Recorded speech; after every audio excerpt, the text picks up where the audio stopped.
Hi everyone, this is Dr. Nitin Choda with the sunset view version of Ignition Time. I decided that we'll do a different angle today as I do this video right as the sun is about to set behind me. So the lighting may not be the best because the light is actually behind me. But in this video, I'm going to give you the latest status of the stimulus negotiations, exactly where things stand right now. And I'll highlight some very interesting comments from some GOP senators, specifically Senator Rand Paul. And at the end of this video, I think you may want to get in touch with Senator Rand Paul and let him know what you think about his point of view. But first, let me, and by the way, I will give you a link to get in touch with Senator Rand Paul as well. And I'll also give you some information about the GOP senators who are opposing any further stimulus. So let's get started. Here's the latest information, and this was just reported a couple of hours ago. The next steps in the pandemic relief package actually divide both parties, and I will provide you with the link in the description section below, as I always do, to all of my sources, all of my material, so you can check that out and read that information for yourself. The Senate GOP leaders are trying to rally support for a new, smaller bill, while some House Democrats want to vote this weekend on extending unemployment benefits. That's where the two sides stand right now. So basically, lawmakers from both sides are getting extremely worried, extremely concerned about this stalemate over the pandemic relief package, because as you know, there's been no consensus from either side, and there are a lot of internal divisions. Now in the House Speaker Nancy Pelosi is indeed facing pressure from a bunch of Democrats and Republicans. So the Democrats want the Republicans to accept some sort of a modified deal. And so basically what's happening is a group of more than 100 Democrats actually wrote to the House Speaker Nancy Pelosi asking her to seek a vote on a measure focused on extending federal unemployment benefits during the pandemic. And Democrats from districts that President Trump won are now starting to get nervous. And this is what Cindy Axon said. She's from Iowa. She said, "We cannot keep saying take it or leave it, because we know very well at this point the Senate has left it." And she said, "I'm calling on Speaker Pelosi to bring up a revised federal aid package when the House is in later this week to continue our efforts to secure a deal that will help the millions of Americans that are still in need." So that's what's going on the House side. On the Senate side, some Republicans are hoping to vote on a cheaper, sort of scaled down, skinny version of the aid bill that was introduced last month, focusing on specific aspects. So the new proposal that is being referred to as the skinny bill is expected to cost about half of $1 trillion. So that's $500 billion. And the idea is to appease many GOP senators who are worried about the price tag of the original $1 trillion HEALS Act that was rolled out by the Republicans. I'll actually mention some of these senators. So the new proposal is expected to include $300 in weekly federal unemployment benefits. Now, in case you're thinking, well, that's the same as the president's executive order. It is when you look at the numbers, but the president's executive order is not really an extension of federal unemployment benefits. It's essentially a separate program called the Lost Wages Assistance Program, which at the time I'm recording this video has been approved in, I believe, 8 states. And 42 states, are still in the process, and it hasn't been approved yet. And one state has actually turned it down. So it's not a federal program, unlike the $600 a week federal booster, which expired at the end of July. So this would be something that would be a lot more universal, a lot more streamlined, and should be easier to pull off and easier to execute. So the new proposal is expected to include $300 in weekly federal unemployment benefits through the end of December, and it would establish legal protections for businesses, which is what Republicans want, and healthcare facilities. It would provide $29 billion in healthcare funding and $105 billion for schools, and it would allow the U.S. Postal Service to not repay a $10 billion loan that was set aside in a previous package. So a lot of Republican senators still have some hesitation about this, and their first, the Republican leadership is establishing whether there'll be enough GOP support for a bill like this. So this could be largely symbolic, and it could go nowhere. But this is what both sides are trying right now, and Senate Democrats are expected to oppose this measure. Now remember, there are Democrats in the Senate, and they can oppose this measure and say, hey, it's just insufficient, and it's not going to meet the needs of the American people. That's where things stand right now. Now, according to an article in Newsweek, and I'll provide you with a link to that article in the description below. This is an article from a few weeks ago. According to this article, there are some senators who completely oppose any funding of any kind. And these include Senator Tim Scott of South Carolina, Senator Ben Sasse of Nebraska, Senator Rick Scott of Florida.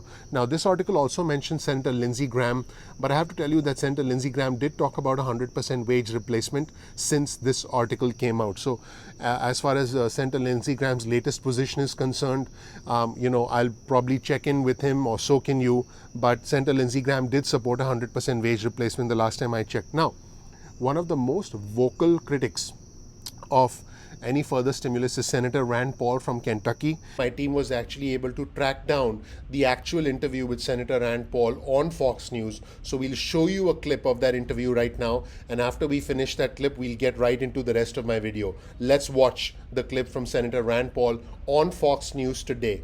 Republicans seem to be saying we don't need to be nearly as expensive as Democrats want, but Democrats seem to be hinting they'll sign on to something that might be skinny or not quite as huge now to revisit later. So this sounds unending to me. Well, there is no money is the most important thing. There is no rainy day fund. There's no savings account. You can't go over to the Federal Reserve and open a big safe door, find a bunch of money and pass it out. The money will be borrowed, or the money will be printed.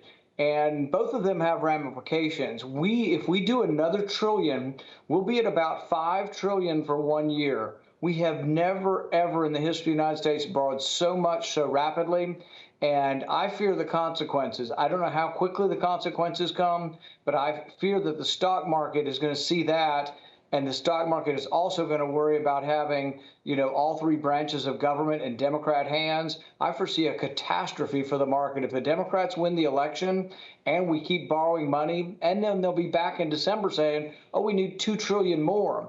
So if you give people money and you make it less painful to be in a recession, we can stay in a recession longer. And the recession is created by the government. The government shut the economy. So all of these governors, Democrat and Republican, will not have an incentive to open the economy if you soften the amount of suffering that they've created. What we need to be doing is every day broadcasting that your governors are causing the unemployment. In Kentucky, our governor has caused 700,000 people to be out of work. And there was a GOP lunch a few weeks ago. He actually stormed out of the GOP lunch and he said, trillions of dollars in debt. Is this what Republicans stand for? So he's not happy about more debt, more stimulus spending. And he was actually on a Fox News interview today, and he clearly wasn't happy about the Postal Service bill that's going to be introduced by the Democrats. And he also was not happy about the idea of a skinny relief package. He said, when they call it skinny, to me, it's just Democrat light. And I didn't run for office to be just slightly less bad than the Democrats. And he said one thing that really jumped out at me, and I quote, and I'll link you to that quote below because it was referenced by another reporter. He said, if you give people money and you can make it, let me start again. If you give people money and you make it less painful to be in a recession, we can stay in a recession longer. Again, I'll repeat. He said, if you give people money and you make it less painful to be in a recession, we can stay in a recession longer. So his implication is, let's not give people money so that this recession is painful, and then the recession will be shorter, because that's just flipping his statement around. Now, let me know what you think of Senator Rand Paul's position. If you do want to get in touch with Senator Rand Paul and let him know whether what your thoughts are on his position, I will provide you with a link to get in touch with Senator Rand Paul's office in the description section below, so you can definitely do that. This was, I believe, a highly unusual comment, and it's up to you what you think about it. And like I said, you can get in touch with the senator and let him know exactly how you feel. I will provide you with a link in the description section below, so you can get in touch with Senator Paul's office. Thank you so much for watching. My name is Dr. Nitin Chhoda. Hopefully you like this sort of different view. It's a sunset view outside, at the back part of my house, and hopefully this different angle sort of changed things up a little bit.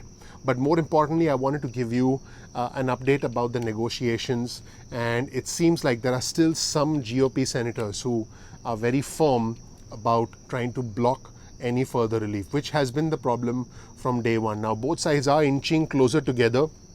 I say inching because nothing significant has happened. But again, there are some there are some senators whose minds are essentially made up, and that's where we stand right now. Thank you so much for watching. My name is Dr. Nitin Choda with Ignition Time. I appreciate you watching. If you learned something new, please click like, please subscribe, please enable notifications so you can get instant updates from us at Ignition Time going forward. If you want to get more information from us on your cell phone, get your cell phone out, send a text message with the word ignition or with the word time to 70,000. That's 70000, and you'll get added to our SMS list. You can also get emails from us, and you can opt out of those emails at any time. Thank you so much for watching. We release videos at 2 p.m. East Coast time most days of the week. I appreciate you. We'll see you in the next episode at Ignition Time. Take care. Bye.